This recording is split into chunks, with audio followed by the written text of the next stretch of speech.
Welcome back again, Forging Friends. We are on the third deck of our Winds of Exchange opening. Let's go ahead and get this one open. First shot. Nice. Nice. And we will see what we got. We are dealing with today a Sanctum, Mars, and Unfathomable deck with a Mars-looking creature. It is Larongar, Mrs. Pops Huber. Just a straight-up name there with a very spidery Archon there. With some webs going on. Actually really cool looking. I like that a lot. Let's crack it open and see what we got today. Alright, dropping down our Archon card. We are starting with our token, which is Rebel. It is a 1-power creature, and after a reap, deal 1 damage to a creature. So you want to keep them out, and they can just spread some damage. Alright, let's see how many token generators we get here.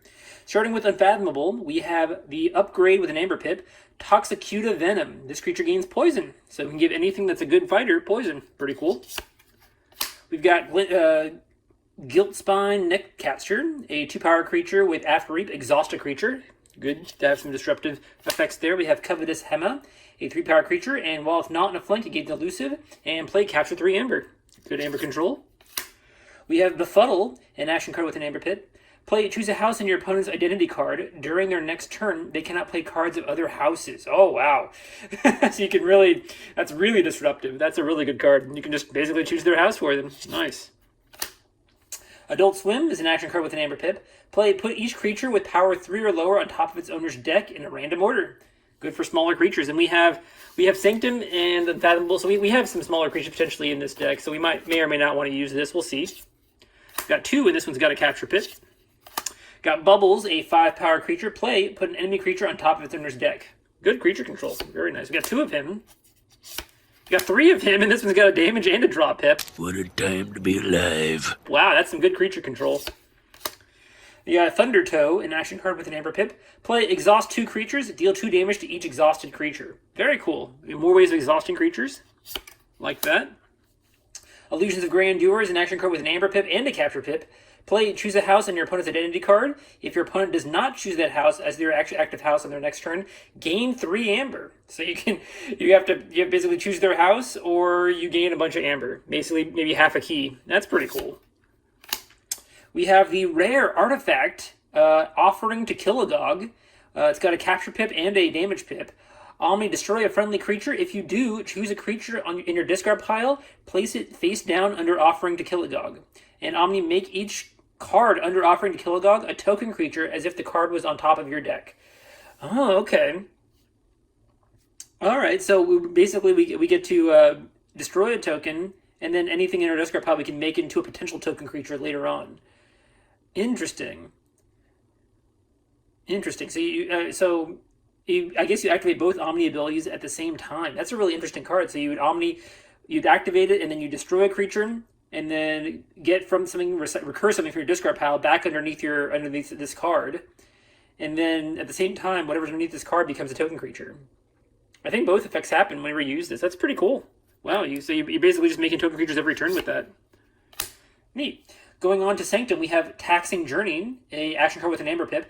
A friendly creature captures 1 Amber. Each of its neighbors that share a house with it also capture 1 Amber. So we want to make sure that we have at least some creatures that share a house next to each other with this card. Get some good Amber control there. We got 2 of those. Very nice. We have Pandulf the Provoker, a 4-power 2-armor creature with Taunt, and enrage an enemy creature. Great for those pesky Reaper guys. Got 2 of those. This one's with the capture pip. Ostentatious Mount is an upgrade with an Amber Pip and a damage pip. Move this creature anywhere in its controller's battle line. Oh, and this creature gains Taunt. You can give something big Taunt and then put it next to something that needs protection. That's really nice. That really versatile card. I like that. We have Cassiel the Benevolent, a 2-power 2-armor creature that enhanced a bunch of things.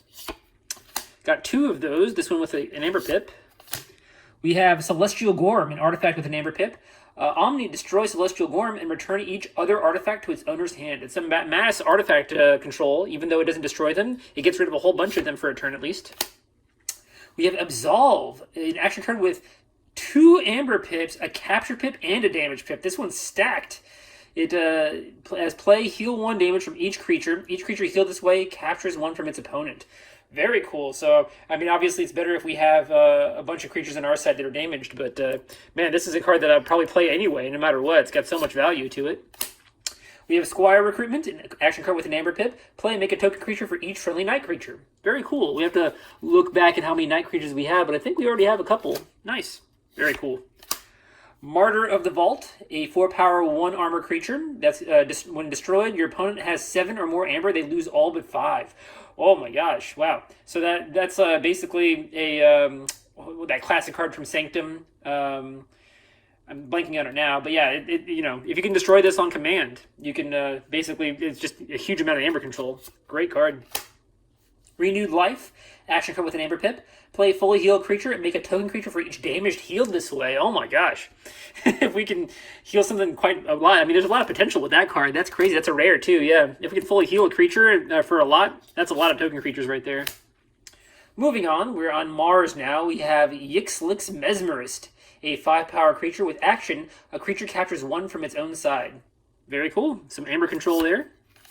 Xanthix Harvester is back. 3-power creature, cannot be used while it has a non-Mars neighbor, and it reaps for 2. Very cool. Got the Mark II Generator back, a artifact, and it enters play ready, and it makes a token creature. Very cool. We have Ironix Vatminder, a 3-power, 1-armor creature with a damage pip. Play destroyed, make a token creature. I feel like we have a decent number of token generators in here already. Glilix Weaponsmith, a 4-power, 1-armor creature with a capture pip, and it enhanced a few things. Got 2 of those. Got 3 of those. Wow. Very cool. We have Brain Dart, an action card with an Amber Pip and a Draw Pip. Play enrage an enemy creature. It captures 1 from its own side. Nice. Got the second one of those. We have Nyon Outpost, a artifact with a Draw Pip. Action, put a friendly creature on the bottom of its owner's deck. If you do, make 2 token creatures. So it's consistent token generation in Mars, and we have a Mars token creature, so that's really, really good. Exterminate is an action card with play for each friendly Mars creature. Destroy a non-Mars creature with lower power. So we'll have to see how much power our Mars guys do. I see one with 4 power. I mean, we could potentially make a use of that, depending on how weak our opponent's creatures are. And we have the rare upgrade R Evolution. Amber, when you play it in a damage pip, this creature and each creature with the same name as it gain after reap, deal 2 damage to an enemy creature. I think this might be a thing we always get with that token creature. It seems very much like a supportive card for this token creature. So then after reap, if we have this equipped to 1 rebel, after reap, all of the rebels will do 3 damage to an enemy creature, which is kind of insane. Can take out a lot of big things if we have a lot of rebels out, and it seems like we'll have the tools to do that. So I'm excited about this deck. I'll go ahead and get the split, and I'll be right back. All right, I've separated out the cards here, and we have a total of 15 creatures. We've got 5 in Unfathomable, we've got 4 in Sanctum, and we've got 6 in Mars. A little lower than we've seen before, but not bad. For token generators, we have 6 token generators.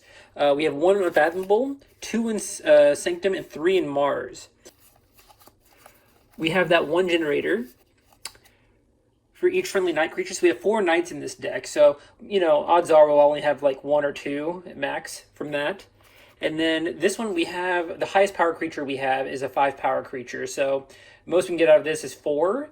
More likely 1 or 2. So these 2 cards are pretty good. They can get us a couple token creatures. We do have this Mark II generator, which is great. And since our token is Mars, we can make a good use out of that right away. We can make a token creature and then use it right away, which is, well, actually we can't. No, this interplay is ready. The token creature doesn't interplay ready. But anyway, we can at least replace the token creatures that are destroyed on the same turn. You know, if we happen to fight with them or something like that, that's a possibility.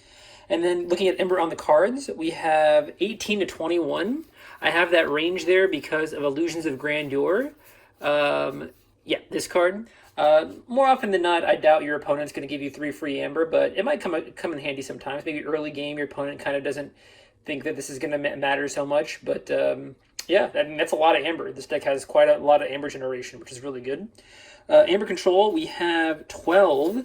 And I was looking at, in particular, this Martyr of the Vault. This guy that's a huge Amber swing. If your opponent has, no matter how much your opponent has, if it's above 7, they lose all but 5, which is really, really good. And I love the idea of combining that with our artifact, the Where is it? Oh, I just saw it.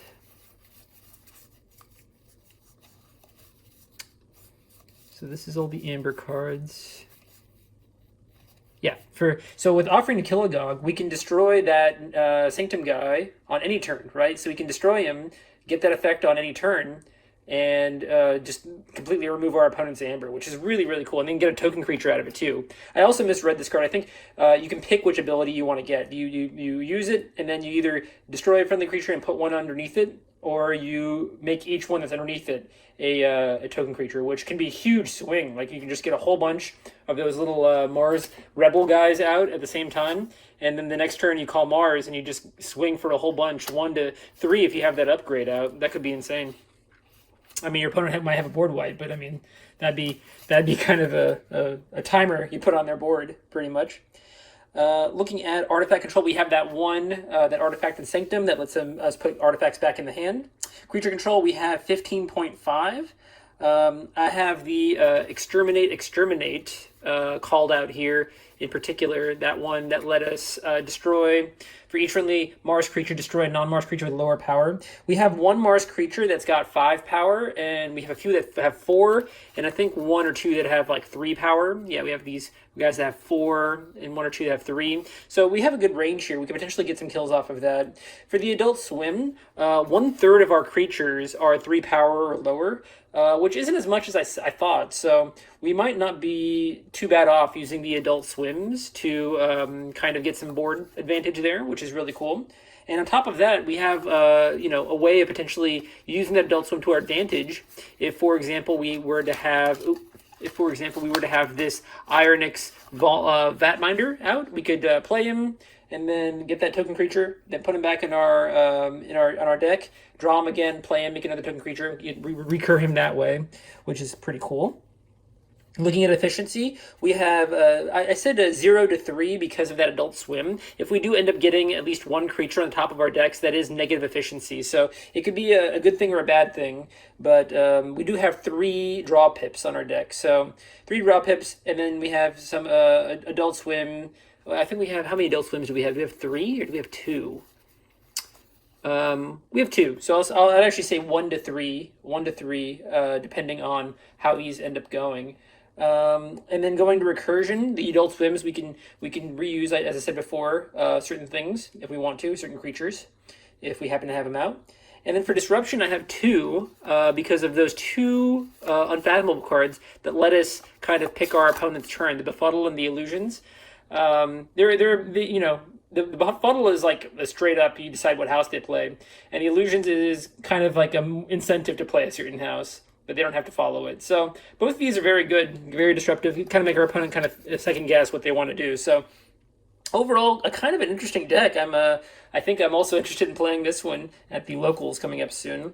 So it has a little lower on the creature count, but it has a higher amber generation. The token generators are, a little smaller, but it does have that outpost, so that Mars can constantly be regenerating that. It has the Kilogog that can do a huge token burst, so I think the tokens are pretty well handled. And it has a few ways of controlling amber. A lot of the amber control are one-offs, but it does have the combo with that Sanctum creature and the Kilogog, so I think that's really, really good. So overall, I might give this deck maybe a high 60s. I don't know if I put it in the 70s. I'm going to say like a 68, maybe a 69. Nice. And I think it'll do well, but I do think the lower creatures, and I don't know, the gimmick with the Rebel having that artifact, or I'm sorry, that upgrade that lets it do 2 more damage. I don't know if that's going to be a huge enough impact on the game overall. So I don't know if his token creature is great in the grand scheme of things, but I'm sure against certain decks it'd be good. But yeah, I'll leave it at a 69, we'll say. All right. Well, what kind of score would you guys give it? Let me know if I missed any cool ideas of this deck in the comments. And if you like this video, I appreciate a like. And if you'd like to see more of this content, I appreciate it if you subscribe. I'll see you guys for the next deck. Have a good day.